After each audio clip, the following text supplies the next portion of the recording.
Iran மீது அமெரிக்காவும் இஸ்ரேலும் தொடுத்துள்ள யுத்தம் மத்திய கிழக்கிற்கு மட்டும் நின்றுவிடப் போவதில்லை என்பதனை நேற்று முன்தினம் அமெரிக்காவில் நடைபெற்ற தற்கொலை தாக்குதல் முயற்சி எடுத்துரைப்பதாக ஐபிசி ஊடகம் செய்தி வெளியிட்டுள்ளது.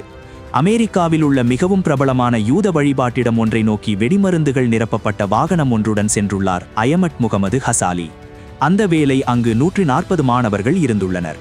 மாணவர்கள் அனைவரும் வந்த பின்னர் இந்த கட்டடத்தை இடித்து தரைமட்டமாக்குவதே தாக்குதலாளியின் இலக்கு. எனினும் வாகனம் புறப்பட்டு அந்த இடத்தை நெருங்கிய வேளை அங்கிருந்த காவலர்கள் வாகனத்தை மறித்த வேளை அவர்களை நோக்கி துப்பாக்கி பிரயோகத்தை மேற்கொண்டுள்ளார் அயமட் முகமது ஹசாலி. காவலர்களும் பதில் தாக்குதல் நடத்தவே வாகனத்துடன் வெடித்து கருகி மாண்டுள்ளார் அவர். இந்த சம்பவம் அமெரிக்காவின் ஆபத்தின் கனதியை வெளிப்படுத்தி நிற்கிறது. இந்த சம்பவம் இடம்பெற்ற அதே நாளில் அமெரிக்காவின் வேர்ஜீனியா மாநிலத்தில் முகமது ஜொல்லா என்ற 36 வயது இளைஞன் பல்கலைக்கழகத்தில் அல்லாஹு அக்பர் என கத்திக்கொண்டே துப்பாக்கி பிரயோகத்தை மேற்கொண்டுள்ளார். இந்த தாக்குதலில் ஒரு விரிவுரையாளர் கொல்லப்பட 2 மாணவர்கள் காயமடைந்ததாகவும் தெரிவிக்கப்படுகிறது.